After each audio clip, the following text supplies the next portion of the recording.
Welcome back to the show. Today we're sitting with Holli West. Holly is a medium that has been very, very integral in helping me discover the gifts that I have and the gifts that I'm stepping forth towards.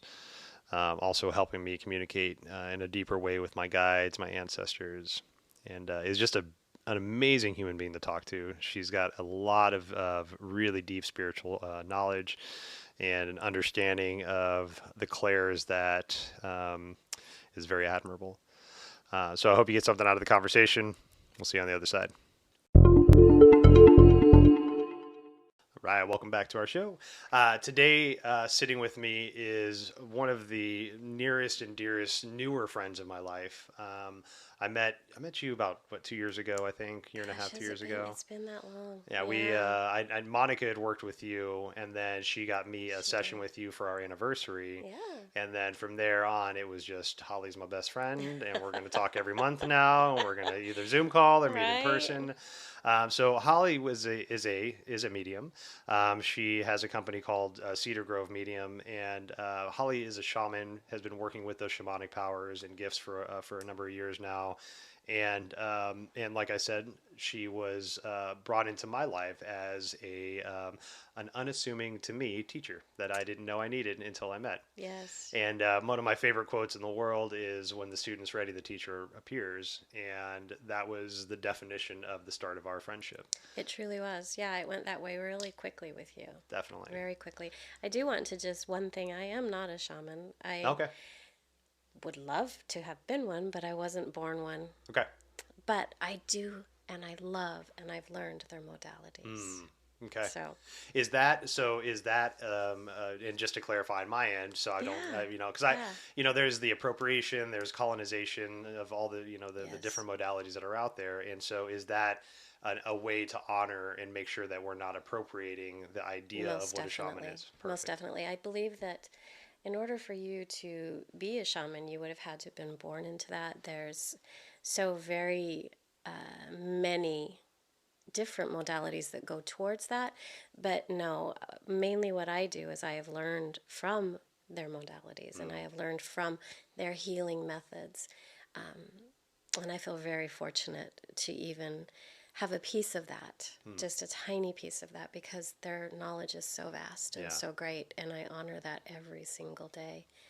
And with But yeah, I'm not a shaman. I have learned their modalities, Yeah. though. Yeah, Well, with shamanism, in my understandings of shamanism kind of manifests in multiple different cultures. most definitely. And so so is it honoring all the cultures by honoring, or do you have a specific style of shamanism that you That I work work through. through?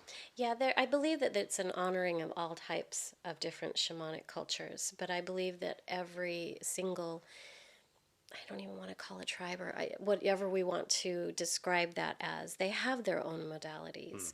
There's Peruvian. There's people of this land, this beautiful, wonderful land that have learned from the land. There's different ways, and I believe that every single one of them bring forth something special and something that is unique. Hmm. As far as what I do, I began as a medium, really, who didn't really know what she was doing, but was really, really happy to have learned and to found a teacher who was able to teach me how to get in contact with my spirit guides Hmm. and with those who know more than I know and who are able to help me with my gift. And through shaman, through their ways and through the modalities, that is how I connected. Beautiful. Yeah. How did you come across your teacher? How did you guys meet? How did Gosh, you two that meet? was like, again, like you said, the teacher comes. Yeah. Um, I was very young when I realized that I had this particular gift, the one where I could see and hear and understand what spirits were saying to me. But being very young and not knowing what to do with it, I mean, what do you do? Right. Right? You say, "What do you mean? They're standing right over there." And everybody's like, "Whoa, I don't know what you're seeing, but okay." And How old was young? oh gosh, I just remember from the very almost beginning, Mm. just always being able to see things that weren't there or being able to hear things. And my mom, bless her cute heart, she would always say to me, because she really didn't know what else to do, she would say, "Holly, the veil is very thin for you." Mm. But that being said, she didn't know what to do with it Right. either. Yeah. So neither did I, quite frankly. So I kind of shut that down. Well, that's an interesting approach for a parent to take too, Hmm. because a lot of what I've heard, and not necessarily experience, because I don't know if I really had a lot of at least understanding of any clear senses or intuition when I was younger. But a lot of my experience and the stories I've heard is parents dismissing a lot of that intuitive moments of, let's say a child comes to mother and says, "Hey, mom, I see a person over there," and then mother's like, "No, you don't. Stop it. Go sit over there and play with Let's whatever." get the spray for underneath the bed Right, for the exactly. boogeyman. Uh huh. Yeah, So a lot no. of our intuition is dismissed a Yes, lot it's as very a young much so age. dismissed. Yeah. Yeah. And I think that that's a part of us that actually gets taken away because of that. Right. My mother, she was such a lovely woman. She never once denied that what was happening to me was happening, Mm, but she also didn't know how to help me through it. right. So, because of that, I shut it down as best I could for a lot of years. And really, that's a pretty big part of your life to be shutting down, Right. right? Yeah. When you're seeing things and hearing things and they're trying to give you messages and you're not responding to them, spirits can get a little A little insistent, impatient, a huh? little impatient, yeah. So, as best I could for a lot of years, I shut it down. And then as I got older, I realized that it was becoming more and more of an issue, and I needed to find a teacher. Hmm. And I remember I was working in a particular job, and there happened to be somebody there that was going through some courses because she was coming up with some similar feelings and ideas as I was. And I looked at her and I said, "Well, what is this that you're doing?" And she explained it to me. And from that moment on, I knew where I was supposed to be. I then joined and I was able to learn directly from my teacher. And Hmm. she's just a wonderful, wonderful teacher. And I feel very fortunate to have found that. Hmm. But yeah, the teacher finds you and you find the teacher when the time is right. Definitely. Are you still working with your teacher currently? The I same do teacher? work some with her, yeah. As I've always explained to people, one modality will find you, but then several others will come forward as Yeah. you know. I remember you did tell me that. Yeah. Yeah, all the time you may start working down one lane and then here comes another lane and you're like, "Wait a minute, should I go over there? Yeah, I guess I'm supposed to go over there for a little while." So yes, I do still work with her. I still teach from her teachings. Thank you very much. I love you. Hmm. But I also have incorporated many different things. I've got different modalities Hmm. and directions that I have continued. I'm Beautiful. also a Reiki master, right? So Mm-hmm. you are Yes. as Most well. definitely. Yeah. I had found that when I did Reiki, it was easier to connect with my clients that way through Reiki. Hmm. But again, then I found, wait a minute, it's actually a little bit easier if you're sitting down face to face with somebody and doing a reading. Right. So I do a lot of readings, which is Nice. how you and I originally met. Exactly. Yeah. Exactly. You had a beautiful, beautiful reading, a beautiful first reading. Oh, thank you. That Yeah. was something that was it was. I think I had a healthy bit of skepticism when we first sat down, Yes, and I you think that's did. good for anything in this realm, or actually in this world. It's good to have some healthy skepticism, I just would so be we're not nervous if they didn't. right. We just don't Yeah. blindly walk in and say, "I'm going to Right. believe anything you tell me. Yeah. Please tell me something nice." And but within I think the first like maybe 15 minutes, I'm like, okay, I love this woman. She is definitely supposed to be in my life, and I am definitely supposed to learn from you. Well, thank And you. so that was a very reassuring moment for a healthy skeptic to step into that feeling. You were a healthy skeptic. 100%. Yes. I remember before we even met listening to my guides as I sit before I meet with my clients and I meditate on the direction that we're going to go. They Hmm. kept telling me over and over, "He's coming, but boy, I don't know how much you're going to get in. Just keep trying." And so uh, we kept trying, and it was absolutely beautiful. I recall your first reading. yeah. Yeah. And you'd mentioned Reiki just a moment ago, and Yeah, that was for me the connecting of dots.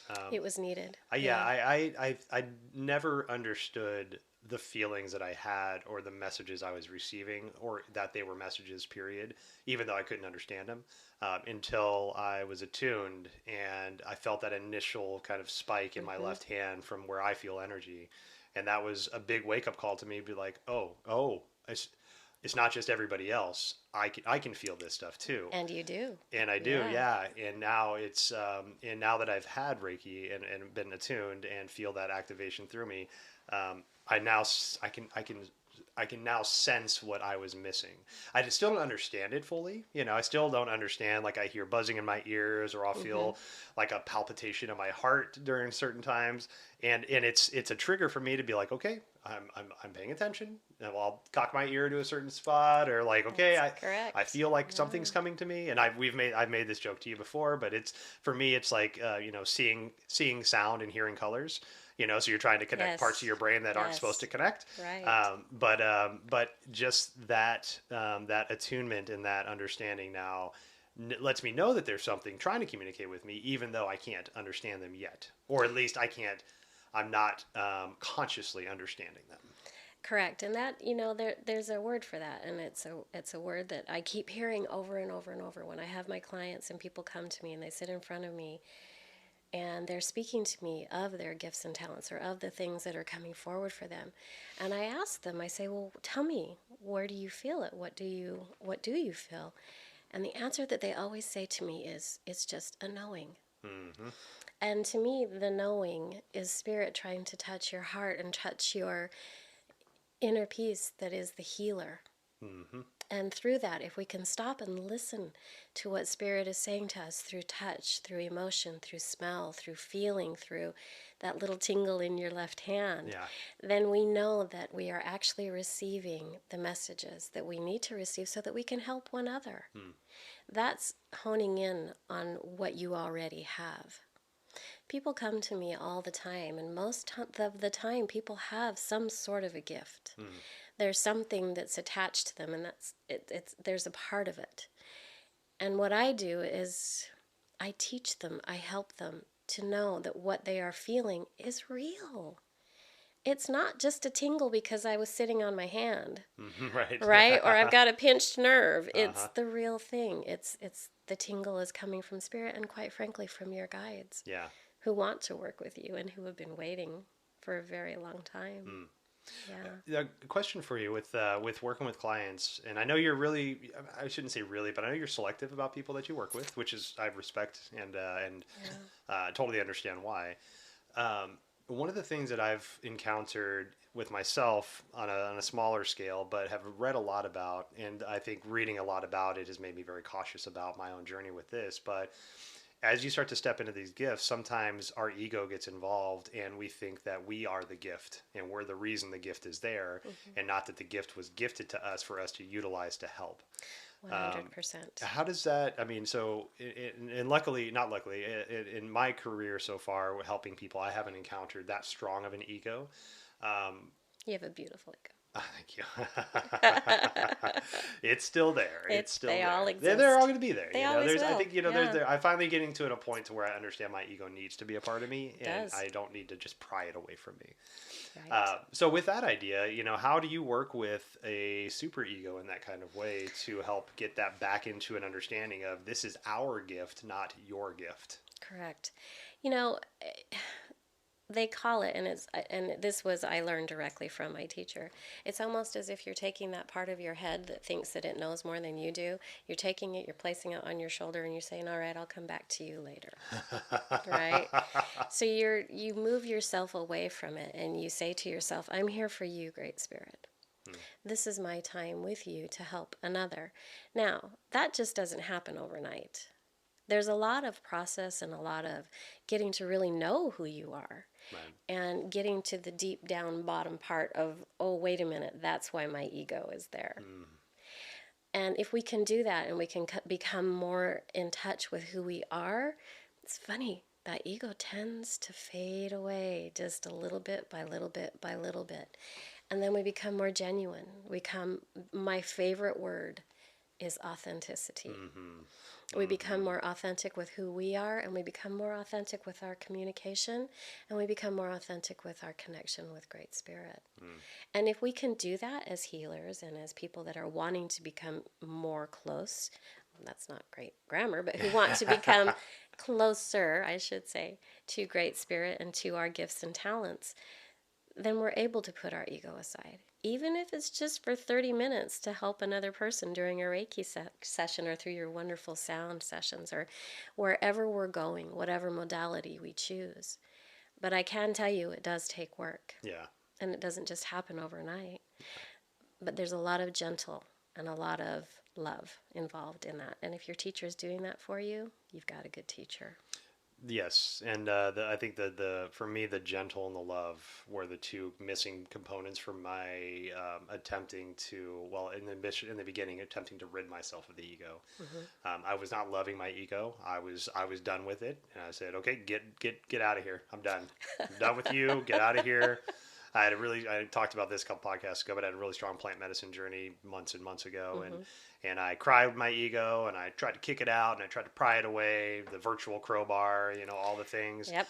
And then I finally had a moment of exhaustion that I sent love to my ego, and I told it how much I loved it and appreciated it for raising a family, for having a career, for establishing the roots that I need to be able to grow as a spiritual human being. Mm-hmm. And from then, it was almost like the ego finally trusted me to do the work that I'm doing.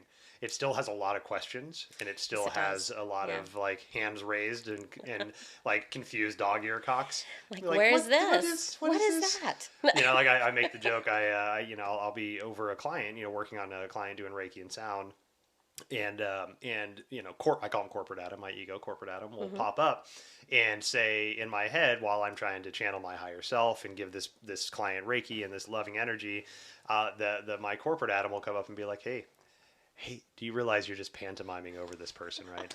Why don't you put some shoes on and get a real job? It's been a while. And my higher self is like, it's okay, Adam. It's okay, ego. You could just be Just over sit there. over You're there for a okay. minute. We'll come back over and see you in about Yes, 30 minutes. exactly. Bring us some juice and cookies. Make you Right, feel all and then good. we'll have that Right. conversation. But right now, I'm sitting here serving this person through spirit. Uh And huh. yeah, ego is such a big thing. And I have to admit that for years and years, it was me thinking, wait a minute, this isn't really happening. Or wait a minute, uh, you're bigger than this. What are you thinking? And every time I thought that, I tell you, I got spirit smacked down. Every single time I thought that, spirit was like, what are you thinking? You're not any bigger than this work that you're doing. Mm, I do have to admit that it is something that you still have to work through yeah. because you're accepting energy. You're accepting work that sometimes you can't see. You're accepting a feeling, and it's hard. Yeah. It's hard to think, wait a minute, this is happening because I'm making this happen. And then as soon as I would think that, spirit would like, are you seriously thinking you're doing this? Right. Yeah. Who do you think you are? And I'm like, Uh oh, what? You know what? You're right. I'm not. huh. This is Message all received. you. Uh-huh. So you were young when you started to understand your I was gifts, very young. and Yeah. so what are some of the gifts that you have worked through and working with now? So a lot of my gifts, I have to tell you, are protections. Okay. I remember vividly being very young and having these conversations with these spirits and being like, well, what do you mean, Mom? He's right here. And Mm-hmm. she'd be like, no, okay, that's okay, right? I'm going to move over here. And I would look at her and she would be, no, that's not happening, or yes, that's happening, but I don't know how to help you. So what would happen is, as I got older and wiser, I thought that I could drown it out. Oh, okay. Yeah, Yeah. right? Like I thought that I could sing a song repetitively when they were actually speaking in my ear, and oh, that's going to take care of it. That's what I need to do. Right. Or this is what's happening. Oh, I'm going to look over here and pretend like I don't see what's going on over there. So what it came down to, I wasn't living a true, authentic life. Yeah. So a lot of what I would experience was a little frightening too, to be quite frank with you. So I lived my life without protection. I lived my life with wide open, walking around with a vacancy sign over the top of my head saying, hey, anybody come by, talk to me.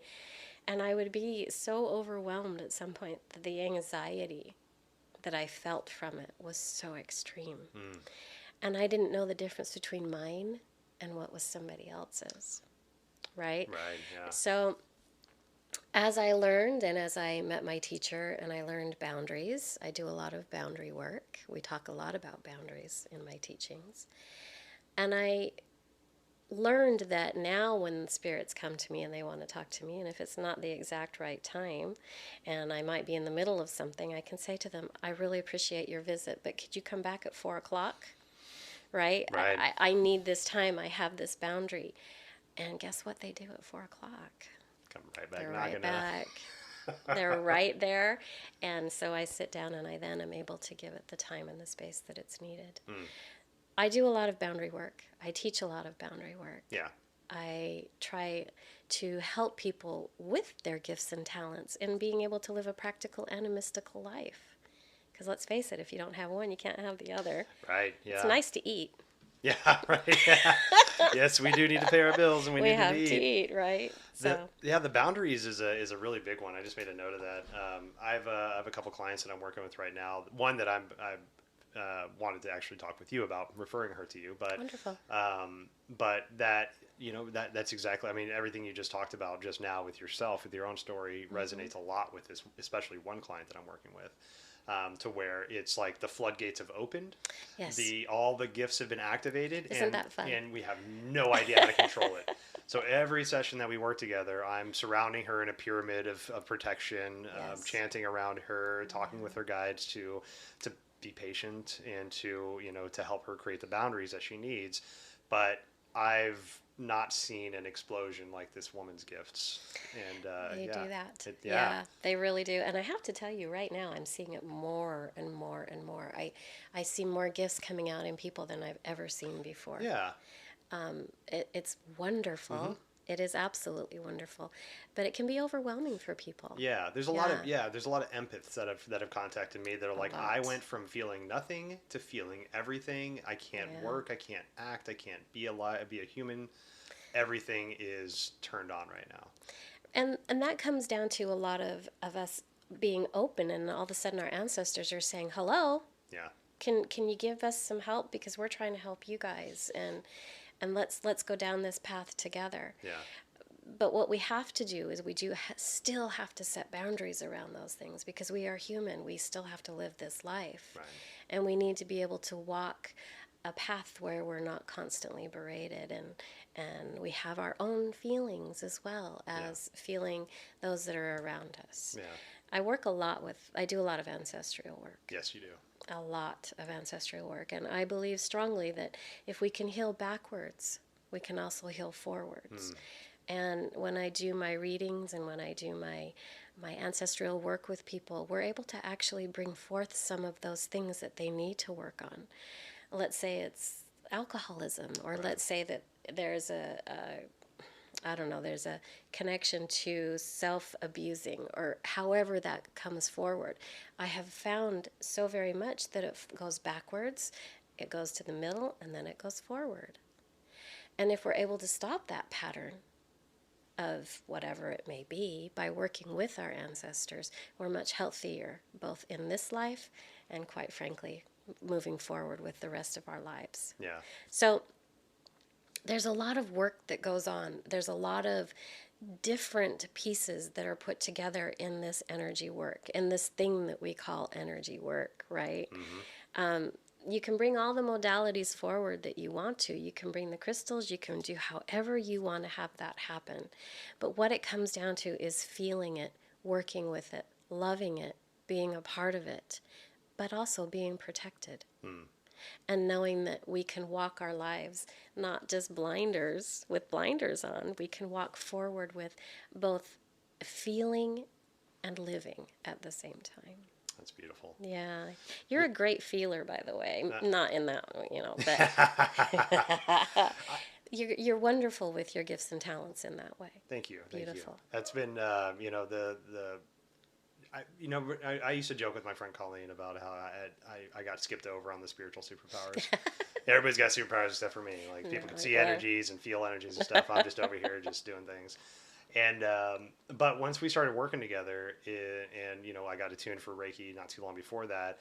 But the work that we've done together have really helped me to understand the gifts that I have, and the ancestor piece that you added into it, that knowledge that you gifted to me was very, very loving, and it was one of those messages that I never knew I needed to hear until I heard it.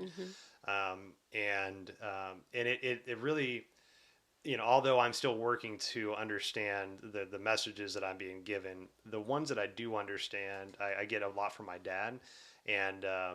it's the appreciation for doing the work that he couldn't do, Yes. and that it makes me. I'm so one. There's like multiple layers of this for me. There's like the fact that my dad is the fact I feel my dad's still proud of me, Very. which is a big one. Your parents, we want our Mm-hmm. parents and our loved ones to feel some kind of pride or love for us. And my dad's passed, so it's nice to still know that I can still feel that. But the I have a hard time connecting with my lineage, my blood lineage. Yes. I'm Polish and German. It's not something those aren't areas of my life that I really resonate with. Granted, I haven't really put the old college try out there to resonate with Polish and German roots, but it's not something that innately just is resonant with me. But knowing that there is a line of ancestors, a line of masters, a line of guides that are all there to hold space for me while I journey, but that journey is also helping them and helping the Correct. future down the road. Correct. Um, it it made I don't know, it just made things make more sense to me. It was almost comforting. Ancestor work is some of the most powerful work that I believe that we can do. Yeah. And I honestly believe that the more we get in touch with our ancestors, the more we listen to their guidance, the healthier we become. The more that we understand that, wait a minute, he had the same problems I had way back when, and now he's working through me to make this better. Hmm. We sometimes continue those patterns forward. If we can put a stop to those patterns and think about our lineage and how wonderful it will be for them. Ancestors past that have passed absolutely love us.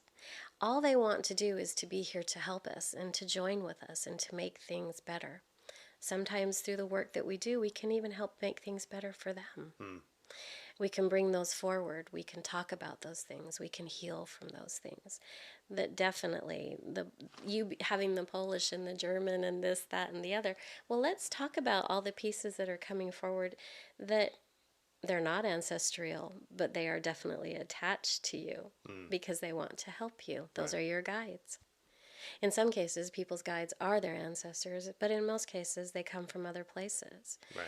It's just a matter of getting in touch with those energies so that we can feel them and work through them. Yeah. And that's kind of what I think I do. Basically, that is what I do. That's been our path. You've Our been path, yes. identifying some of the energies that I can work with. One of the last journeys that we took together, Yes, very powerful journey for whew, you. man, I'm Yeah. still unpacking that one. I've been writing about that one. Actually, I had a meditation evening. I've been trying to get better about my throughout the day meditations. Mm-hmm. So I meditate every morning for about 45 minutes or so, chanting and It's just really wonderful, yeah. set my container for the day. And then about 2 to 3 times throughout the day now, I'm trying to sit for at least 5 minutes and just regroup, reset. And a couple nights ago, I was sitting after my day was done. Long day, long energy work. Had a couple clients and an interview, and I was sitting there and I took 3 breaths. And at that third breath, it was like this container closed around my head. Mm-hmm. Right, I could feel like the pressure get around my ears, and I felt a strong feminine presence Wonderful. emanating through my like solar plexus up into my heart, and it was almost like this like wild yell of Mm-hmm. sorts, Mm-hmm. and it was from my understanding it was a medicine woman that has been with me for a very long time. That I don't know what the connection was, but all of a sudden this medicine woman was like, "Hey, guess who's here? Knocking on the door. I'm right here with you, dude. You'd Get be ready. Let's do amazed. this together." Yeah. It's funny how they come forward. Yeah. And it happens when you expect it the absolute. Like I wouldn't expect that my guides came forward when they came. Yeah. However, I'm so very grateful that they did, Definitely. right? Definitely. And we find too that we have some that we work with every single day. Mm-hmm. These are our guides. I wake up every morning. I don't put my feet on the ground until I've given them thanks and gratitude for that day. But then as I'm moving forward throughout my day, there's other helpmates that come forward and that want to say, okay, hey, guess what? I'm here. Can we work together on this? And I'm like, well, come on in, Let's do right? it. So you will find and especially with you, because you are in the beginning of this journey, but you are on this journey, Mm-hmm. and you will find more and more that they will present themselves to you. You will become very familiar with a few that you will work with continually and constantly. They will be the ones that hold your hand and take you through the day. Mm. But then there will be other ones that will come forward when you're working on a specific client, and they will say, please do this for this client. This is where this needs to go. The part that we have to really work at is making certain that we're trusting ourselves, we're trusting our energy, that our ego is at the door, Mm. and that the messages that we're receiving are coming from a really good place. And how we do that is we know what it feels like. Okay. We know the difference between which energy has just come through the door and maybe it shouldn't be there, Uh-huh. and the one that is continual and you understand it and you know it and you have a relationship with it. Those are the protections that I speak of. We want to make sure that we're protected. We want to make sure that we have good energies always around us as best we can. And I think that it's important that we learn both. We need to understand and know that they both exist. Good energies and maybe the ones that we don't want to talk to too very much. Right. Yeah. Yeah. Yeah. What are some of the protection, either protection practices, rituals that you have around? You know, like in the morning I'll smudge myself. In the evening I'll smudge myself. When I have lots of clients, same idea. I involve chanting in my cleansing practices. But what are some of those protection rituals that you practice or that you could recommend to people that are dipping toes into energy work? You know, dipping your toe into energy work is first and foremost, I think, it's exciting, Hmm. right? I think that you have to be careful maybe which lake or which river you're dipping your toe into. True, true. But, some of my rituals are I live my life in a lot of prayer. Hmm. And through prayer, I speak to my guides and I'm able to understand and talk with them. I also do a lot of meditation myself. Before I begin with a client, I sit with myself and my guides, and I speak of what's coming forward. We talk. I ask for their guidance. I ask for their protections, Hmm. and I give them thanks for those protections. I'm always walking and trying to live my life in gratitude around the things that they are giving to me, to be quite frank. Yeah. A lot of the other rituals that I do is I do a lot of planning. But when I say planning, it's planning with spirit. Okay. It's okay, spirit, look, I think I'm supposed to go this direction. I'm going to sit here and listen to you for a minute. What's your thoughts? And then I listen. I stop and I listen. And once again, it's leaving that ego at the door. Hmm.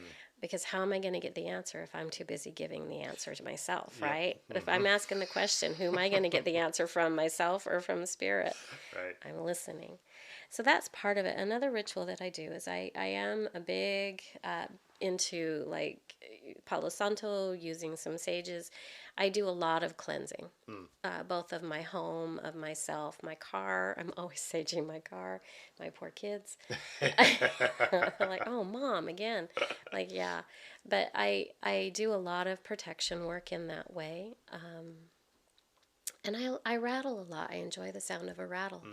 Hmm. There's that's something to me that is very soothing and releases a lot of the energies around me that I no longer want or need. Yeah. So yeah. Very nice. Yeah. Do you and this came up for me a while back, the question popped into my head, and I don't think I think I know the answer, but just throwing it out there. Can you overuse your guides and your ancestors? Because there's times where, like, now that I know that they're around me, I call them in all the time. Yeah. Like, I'll call them in for my yoga classes, for my Reiki clients, for this conversation we're having now. And there was a moment that popped in my head. It was like, do they really want to be here? Are they like, oh God, here we go, another hatha Again. class, Adam? Come on, Oh it's my. scripted dialogue. You don't need us to be creative. You got this. You've been doing this for years. But I just, I feel comfortable when I call them in. I call them Saraswati, the goddess of divine speech and knowledge, but Yeah. yeah, I think I know the answer is no, but Well, okay. Yeah. The answer is absolutely no. okay, They are here for us. They want to be here for us. They want to be a part of this journey for us. Everything that they're doing to help us is helping pull forward ancestral, back, forward, side, everywhere. It's healing the earth. mm-hmm. It's bringing forth good energy. And that's really what they want, right? So, no, you cannot overuse your guides. They enjoy being there for you. In fact, they've been waiting for years to be a part of this for you. Right.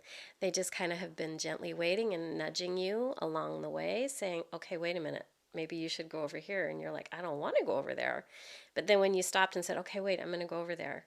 And what did you find? You found joy. You found happiness. You found contentment. That's what they're working for you. Right. You cannot overuse your guides. However, what I can caution you and what I caution everybody is to use that with gratitude. To come forward with a lot of thank you and a lot of I appreciate what you are doing for me, and understanding that they really are offering you protections. They really are giving you the gift of knowledge that you need and that you are so listening to and wanting and needing. Right. They're giving that to you. So everything that I do is in gratitude for them. Everything that I do is in gratitude for them. Yeah. Yeah. Can't take a step without them, let me tell you. I know, and that's, I do know that for myself, I do just thank them constantly. Mm-hmm. Thank you for walking with me. Thank you for allowing me to walk with you. Mm-hmm. And just, and really, I mean, sometimes it's tearful, how much I want to just show love and thanks and support for them. Yeah. Isn't it wonderful to be vulnerable like that? It is. It really is. It is. Yeah. I went from not crying at all, like years without crying, even through traumatic experiences, to probably cry 3 times a day, and not like ugly cry, which is fine. I like ugly cries. Yeah, I love a good ugly cry. But just sitting there and just feeling the moment and feeling it, and just having a tear come out of my tear duct and roll down my cheek, and just feel that beautiful that beautiful trail of tear that just comes down my cheek from source, from energy, so from you, from the changes that you're making. Oh my gosh, yay. My whole idea on tears is that they're fear letting go. The more we cry, the better we are. I love that. The more that we release, the more that we're opening up to even better energy, to better things in our lives to move in and move forward with. Yeah. Yeah. You have some beautiful gifts and talents that are coming forward very quickly for you. I'm feeling, and that's another part of it is I thank my guides for the gifts that I have, the gifts I'm stepping forth towards, but also the patience that they're showing and the patience that I have to step forth. And because I don't want to just pull the cheat code and all of a sudden I have all the gifts, put the up, down, left, right contra code in, and then here goes Adam, a spiritual God. Doesn't work that way. No, you gotta understand these things and step into them so you don't feel like you are a spiritual God. You feel like you're working with the gifts and not, I am the owner of these gifts. Listen to my healing journey. Right. And as I said, as soon as you do that, you get spirit smacked down. So right. Yes. They're going to be like, oh, good luck with that. Yeah. Because here we are. Uh-huh. Yeah. No, I've been doing this for quite some time, and I feel very honored to be in service to spirit through this. But I've also learned that the more that you work with it, the more that you work in it, the more it grows. The more it grows, the better you feel. It's give and give, like and like. Yeah. Yeah. Yeah. It's beautiful. You'd mentioned something a minute ago that it seems like more people are kind of stepping into gifts now, and I have some opinions on that as well, and because I echo that. I do feel that very strongly. Part of my reasoning behind that feeling is with COVID, right? We've had a chance to finally not overwork ourselves, to not now. Granted, now we're introducing a new stress from where another stress might be. The fact that we've been working 60, 70 hours plus a week. Now, a lot of us had that time to not work. Some of us were compensated by workman's comp or unemployment. Some of us had more stressors come along because we didn't have jobs and now we had to find different ways to make money. Yep. But I think in a big way, a lot of people finally had an opportunity to sit with themselves and to not always go and to not always do. And through a lot of that sitting with oneself, I think the intuition started kicking back into people because they weren't overstimulated to where they couldn't listen to that intuition anymore. Yes. And so some of that intuition has started to activate people's gifts again. And now they're sitting there like, what the? I had no. This whole time, I thought there was nothing. I was agnostic. I thought I was just going to go in a box and die and then just decay. And now I have this inkling of a Yeah. capital G knowing Yeah. that I might have something after this. And now I can feel your feels and I can understand why you're crying, even though I haven't talked to you. Like, what the f is going on with my world? Right. Where did this come from? Yeah, I think what happened is we were forced to slow down. yeah, And I think that through that slow period of our lives, Spirit was like, okay, let's go, let's heal. hmm People are listening. And I think that it caused a ripple, obviously, many ripples in the world. But I also think that what it did was it opened up a door for us to be able to listen to what's really inside of us, to stop for a minute and to think, wait, whoa, you mean this is real? These feelings that I'm having are not just like something that I'm feeling as I'm driving down the road. This is real? This is crazy. Yes, I believe strongly that Spirit has touched people through this horrible part of life that we've gone through. hmm And I think that it's opened up many, many, many doors. And I think that we need only grab a hold of that and work further in it. And if we do that, we will become more and more whole through it. mm It's funny, my business, or my practice, I guess you could call it, was a lot of me doing one-on-one mediumship readings, and I love them. They make me so happy. Yeah. I get to connect ancestors with their people, and it's so lovely when that happens. But it is slowly changing, and what's happening, more and more people are coming to me with questions, and they want to know why, and they want to know how to work in this and how to work towards more healing in their own hearts. And I think, again, through these modalities and through Great Spirit, we're able to connect them with the pieces of them that maybe they silenced because they were working 80 hours a week, or maybe they silenced because, oh my gosh, I have 6 mortgages, or, those Right. pieces of life fell away a little bit. Now, a couple other pieces came forward that we've been worrying about, but by those pieces falling apart or falling away, people were able to be more open to what they were truly feeling. I have more and more people coming to me right now saying, help me, what is this? Why am I hearing this? And I know that I didn't see that before. Why do I see that Right. now? Yeah. And what is that sparkle that I'm seeing in my room? Yeah. And why did I just know that he was going to come around the corner, and then there he was? And it's wonderful to have so many people getting in touch with their intuition. Yeah. Yeah. Yeah. Not unlike yourself. Right. Yeah. And it's a scary journey. It is a scary journey. There's a You lot. bet. It shakes up a lot of our belief systems. Oh boy. My journey through energy healing has given me the courage to stop drinking, and which has opened up my intuition a lot stronger. A lot. And I think there's opportunities like that we have in life that are very scary because for myself, I built an identity around drinking alcohol, drinking wine. Partying, having a good Totally, time. yeah, Being the social butterfly. Yeah, I was like, Adam Oh, loves yeah. drink a bottle of wine There every he night. is. Look at that. Hey, get a glass of wine, Adam. He'll be fine. And so that identity is revolved around that. Our relationships are, things like that. And as we introduce, these new ideas into our lives, that shakes our belief system, and that could shake our friend groups. That could shake our family groups. There's that a could lot shake. of that. There's a lot of it. If you don't have a community to embrace you while you're finding these esoteric types of thinking now, you could be ostracized in ways. Very true. So it's there's a lot of fear that goes along with There is. discovering these gifts. Well, the ultimate attest, or I guess piece of this for me is that my husband is very much an engineer. Prove it to me. Let me see it. I need to know what's happening. Can you give me the equation Show so your that this work. works? I need to know. Yeah. And bless his heart, he's finally at the point now where he's like, well, something is definitely happening because I can't explain these things. But the ultimate part of that is that he had to learn how to retrust what we were.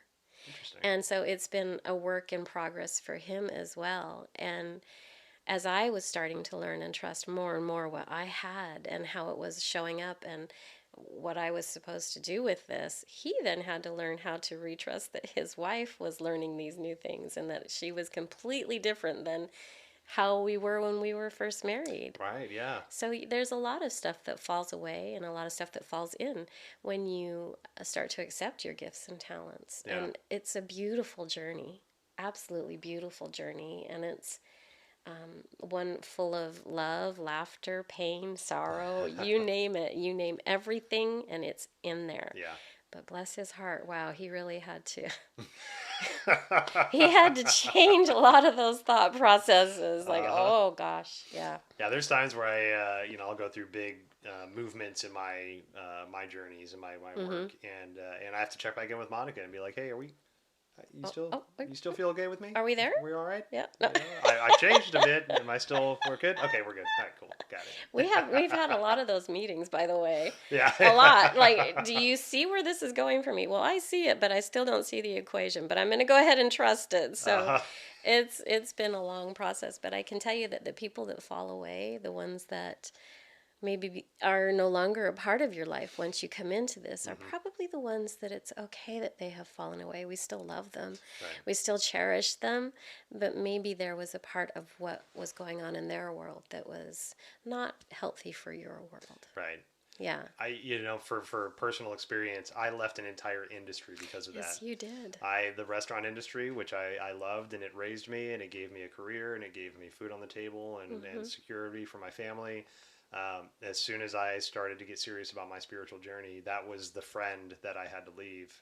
It just wasn't healthy for me anymore. Correct. The stereotypes, the sexual jokes, the late nights, the indulgings of whatever kind of substances, and I finally got to a point where that if I wanted to progress and I wanted to be serious about my next steps in life, I had to shed that.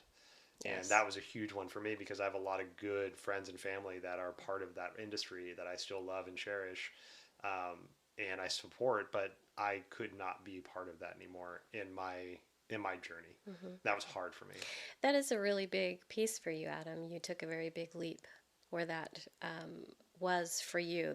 The change in your life has been phenomenal. But you took that first leap. Yeah. And that leap is the difficult one. Now, I'm not saying that everybody needs to leave their jobs in order to become more of a spiritual being. I still have my daily adventures as being a mother and a wife, and everything that I go through is still there. I call that living in the practical and the mystical. But what I can tell you is that those parts of my life are definitely more enhanced because I'm living a more authentic life. And through this journey, that is really what we want. Yeah. We want authenticism. We want to be able to say to ourselves when we wake up and look in the mirror, guess what? You're on a good path here. This may not be the easiest path that you can take. Right. Looking at yourself is not easy. Yeah. Stopping and opening up and looking inside and being like, whoa, what were you doing? Is not always the easiest path. Yeah. But I can tell you that if you walk it with spirit and if you open yourself up to something that is greater than yourself, you will learn.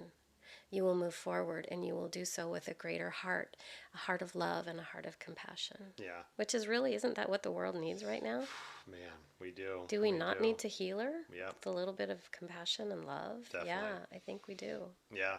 And that, that self-healing journey is one of the hardest things that you'll ever do in your life, but nobody's going to walk it except for you. Oh, no. So if you want any progress done in that area of your life, it's all up to you. There's the healers around us like yourself or that have healing modalities that can help us along, but the healer is the person doing the work. Right? Yes. I'm not going to wave a magic wand and heal you. I can give you modalities. I can hold the space. I can transmute energies, but it's still your journey. It's still your path to walk. Yes. I can hand you everything that you need. I can give it to you on a silver platter. What I can't do is do it for you. And even handing it to you on a silver platter, you're going to look at that platter and you're going to go, there's a little bit of brass on the side of that platter. And it's not quite what I thought it was going to be. So can we put that to the side for now? So part of it is accepting it too, right? Accepting that maybe the platter is not as pure as we thought it was going to be. Right. But, doing your work, that's what I call it. It's doing your work.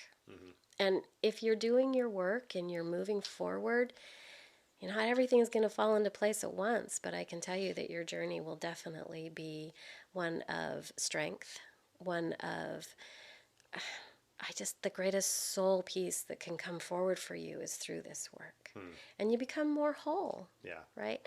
Like I said before, sometimes you see things in there that you didn't know you were going to have to deal with. Yep. But yeah, you do deal with it, and it becomes something that you can finally say goodbye to. Yeah, definitely.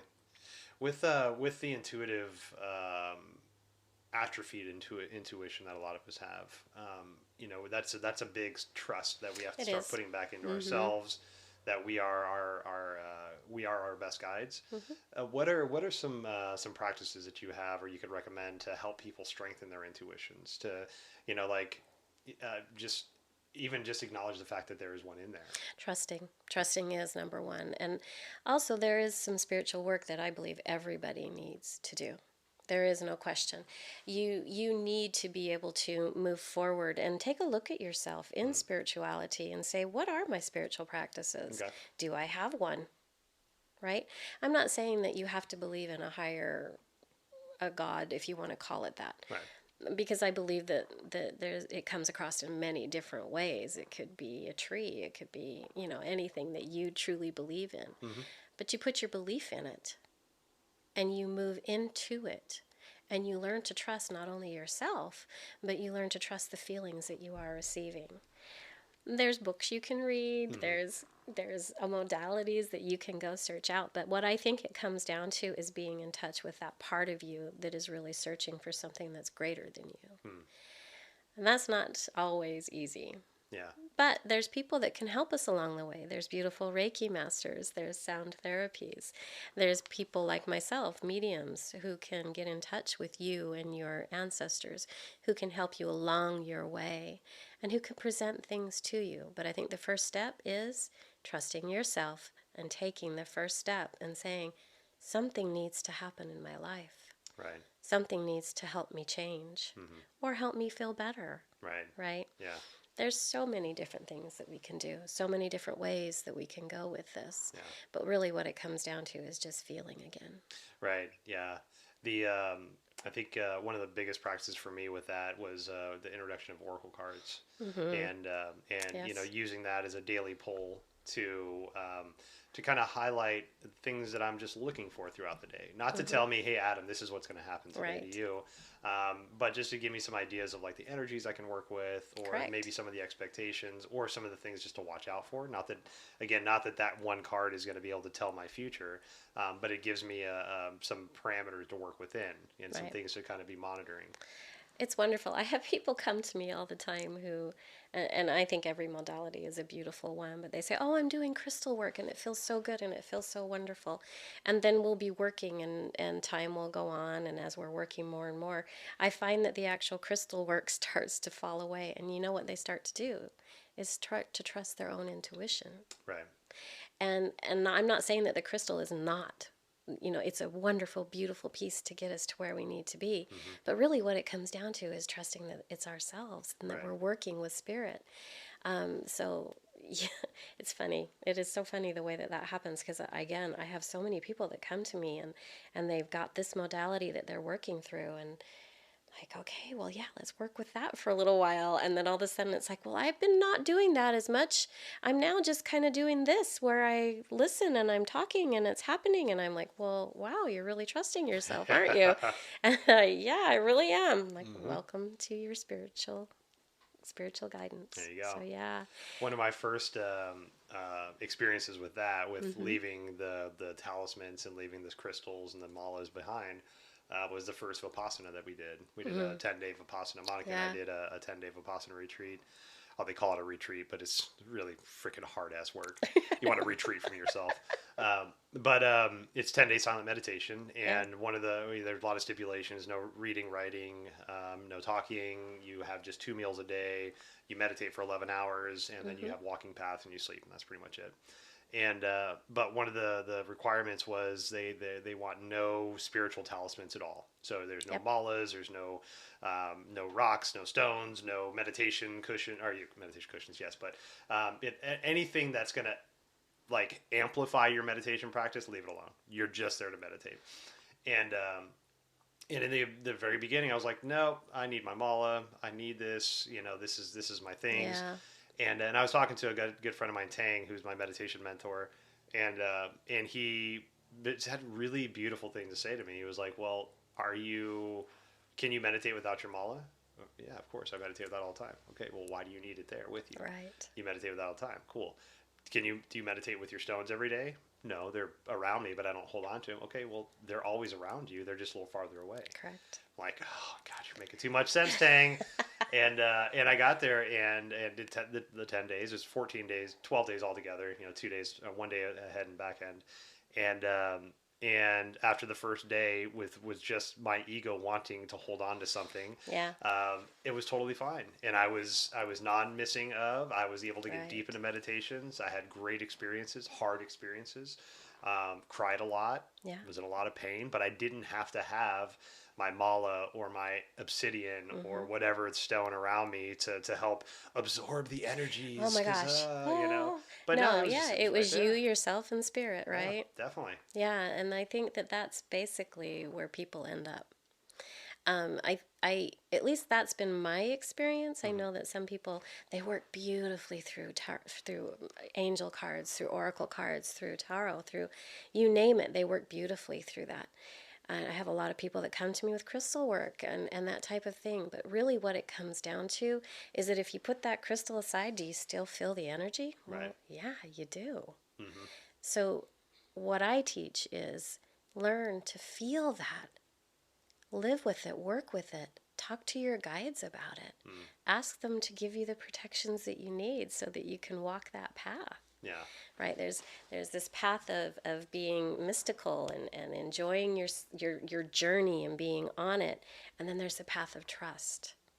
They work in tandem. They're side by side, and both of them are equally important. Mm. You have to trust yourself. You have Yeah. to trust the knowing. The What's knowing. the knowing? Hmm. You have to trust the knowing. Definitely. And how we get there is we do our work. Yeah. And we do our work, and it's hard, and we keep moving through it, and then we can put the thing aside. And we can say, all right, I got this. I Hmm. trust this. Wait a minute, Spirit's got this. Yes. Right? Exactly. I had a woman on last week, Danica. She's a practicing Wicca, Oh, and okay. Yeah. she's an herbalist also, Mm-hmm. and 30 plus years in both fields. And she was saying that one of her practices as a Wiccan and as an herbalist is to sit with plants Mm-hmm. and to understand the energetic properties and qualities of the plant, so then she could better utilize those as an herbalist. Mm-hmm. And she was saying that in some of her practices, not her so much, but one of her teachers, I think she said, but you can have like a plant. You can have multiple plants for multiple things, right? Plants like holy basil is great for brain activation. Most definitely. Ashwagandha is good for adrenal gland repair. Things like that. Mm-hmm. And one of the things she was saying was, as a practicing Wiccan and as an herbalist, sometimes you get so dialed into a plant that one plant can do anything you need it to because you've made the connection. And although the chemical composition of that plant is, let's say, to calm the body, through the deep work that person has with that specific plant, she could utilize that to activate the body instead of calm the body. Mm-hmm. Yes. So utilizing this one plant to be that chameleon to really do whatever you need it to, because you've created the relationship with that plant, you've Correct. created the trust, Yes. mutual reciprocal trust, and now that plant can do whatever it wants. You and the plant are now in the knowing. Yeah. So that Right. was a beautiful The concept two to of me. you can work together in tandem, and it's a beautiful thing. It's Yeah. it's a way to move through things, and you always hear from different spiritual leaders and that type of thing where trusting the gift is the part that Right. that really gets you to where you need to be. She's trusting that beautiful plant is working with her, right? Mm-hmm. And even being what I do through my mediumship work, it's trusting that what I'm seeing, I've heard this before from many, many different practitioners, even I think from you, trusting what you're seeing and relating that and knowing, okay, wait a minute, they wouldn't be showing me this four-leaf clover if it didn't mean something. Uh-huh. I trust that what it meant helped that person. Right. And in that particular case, it was a situation where her beautiful beloved who had passed would constantly give her 4-leaf clovers. When they would go on walks, they would inevitably would find a 4-leaf clover.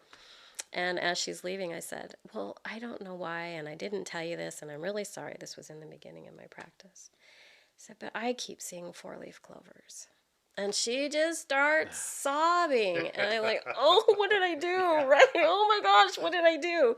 And she opened up her wallet and she had a line of 4-leaf clovers that were from her husband. Yeah. So there's that part of trusting the plant medicine, trusting that the plant's giving you what you need, trusting that what spirit is giving you is real and it means something and that it's to be conveyed. It's not to be held on to. Right. Yeah. Yeah. Or interpreted. Correct. Yeah. It wasn't my interpretation of a 4-leaf clover. It was just a 4-leaf clover, right? So yeah, they're beautiful, beautiful modalities, and there's beautiful ways to get to where you need to be in this spiritual work.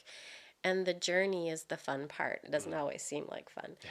But it is fun, and it is wonderful to open yourself up to what spirit has to offer. Yeah. Yeah. And there is a fun aspect to it because Yeah. like I was saying earlier, like I'll hear what I call it like a shimmery ribbon of sound in my ears. Yeah. And it'll make me perk up and be like, oh, what was that? What was that? Who's talking? Yeah, what's going on over here? You know, and it almost invokes this like childlike wonder inside of me because anything can be a thing. Anything's a possibility. It's not this hard line. Here's your box, Adam. If it doesn't fit in this box, F it off because it doesn't make sense. Right? That's not real. Go over there. Yeah, exactly. No, I mean, I used to have spirits come to my bed in the middle. Oh Lord! In the middle of the night, they would come and they would shake the bed, and even my husband would wake up, and I would wake straight up, just screaming before I knew what was happening. Right? And I remember him looking at me and saying, "Can you do something about this?" And me being like, I don't know what to do. But then finding the teacher going through what I went through. Now they come. They don't get a chance to touch the bed yet because they're stopped. But you know, I'll wake up, see an eye, and I'll be like, you can come back at 7 a.m. I'm sleeping, Exactly. right? Yeah.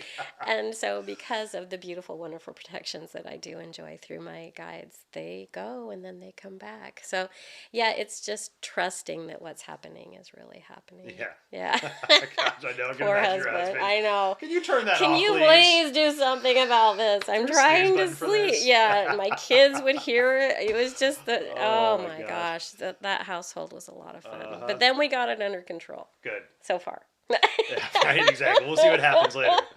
Now, with your children, are you seeing gifts that they're starting to explore and able to kind of coach them into the understanding of that? That was actually one of the bigger reasons that I finally went forward and did accept it. It's funny what parents do for their children, right? You're willing to do things for them that you're not really willing to do for yourself in some cases.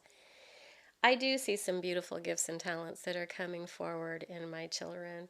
You know, they're still younger, teenage years, but I know that they will come through for them in an even greater sense, in a greater way. And by me accepting this, learning it, and becoming more in tune with it, I know that I will be able to help them along the way. I do believe that there's a strong hereditary piece to this. Yeah.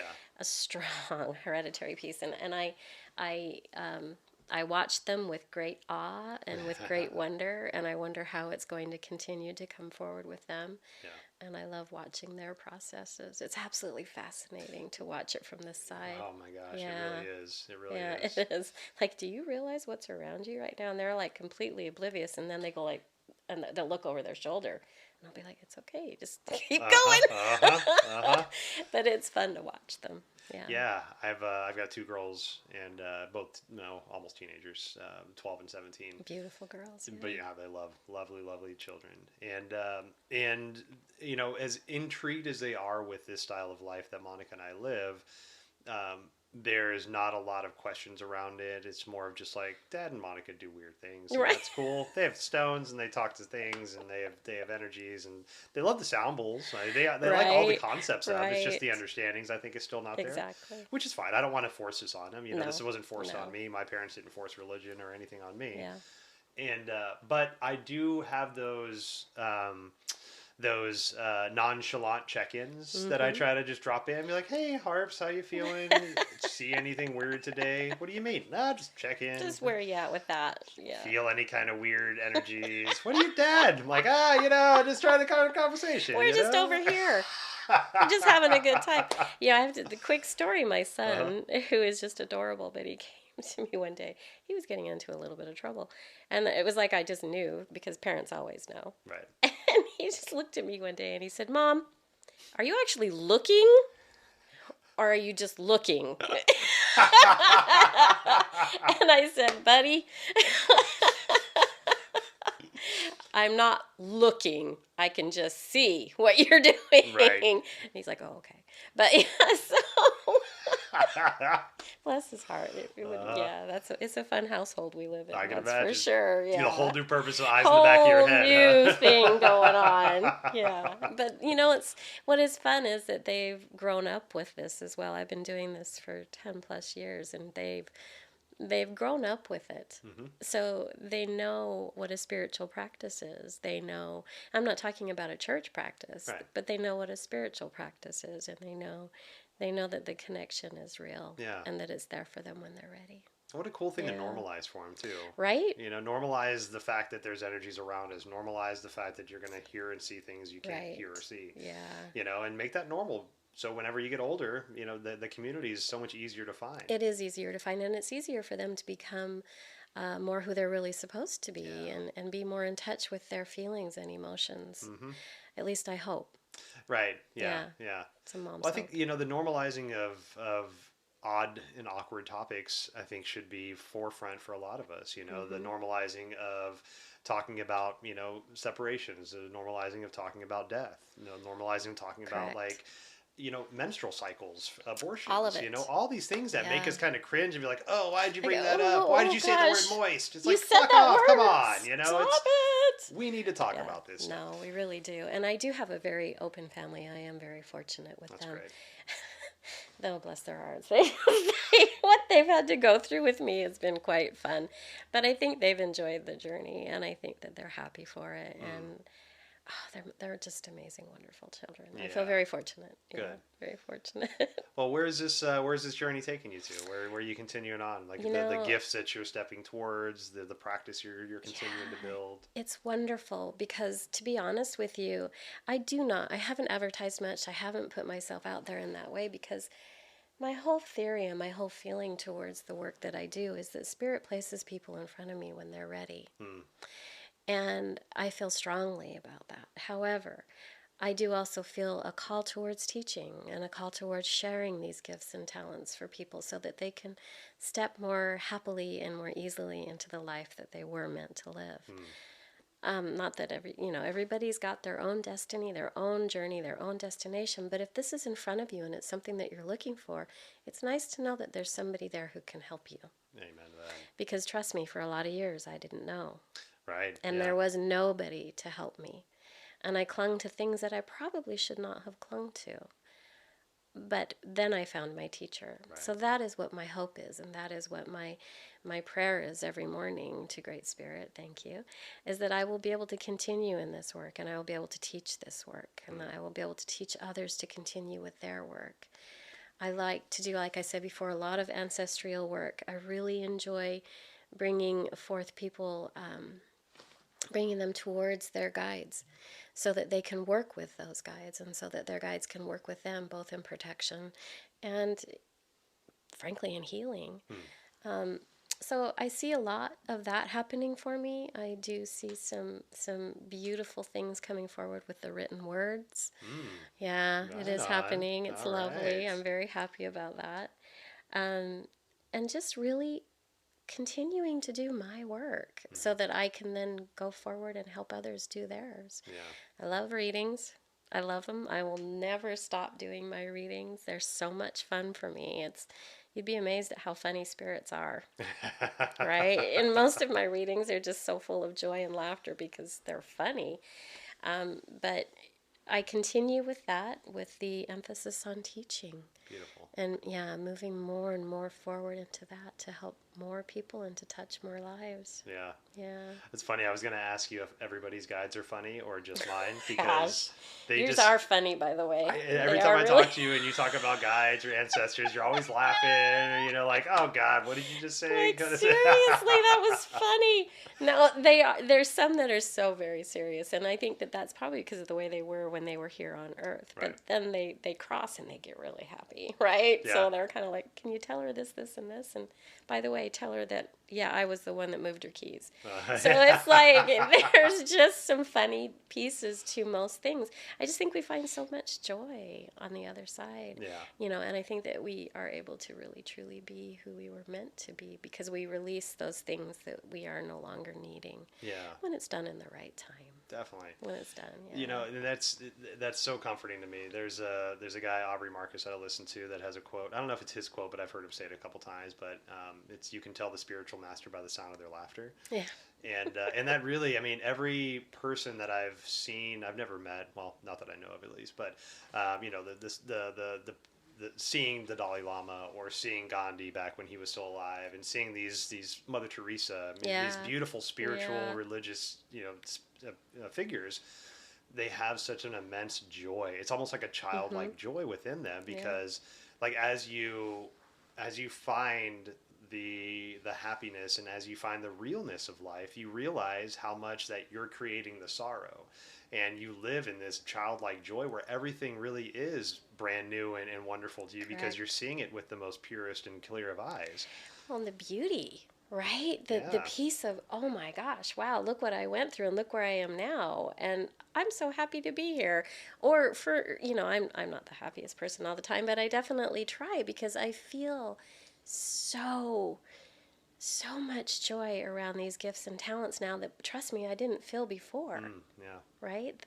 They were scary. I would imagine, yeah. But I feel so much joy and so much happiness around these now that all I can do is laugh because, oh my gosh, look at this guy. He's like smoking a cigar and he's standing over there in the corner. And what does he want to say to me? And how much fun can that be, right?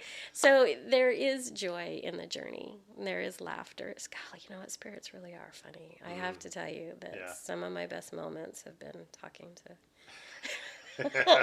And you've got a funny father too, yes. But yeah, so he makes me laugh every time. But I feel fortunate, very fortunate. Yeah, well, I'm find the fortunate. joy. Oh, thank you, Adam. I am like just so over the moon, happy that I get to work with you. Yes, that's been one of the biggest gifts that I didn't know I needed was meeting you and having that work with you. Thank you. Having you mentor me and the energies that I'm stepping towards and the gifts that I'm figuring out.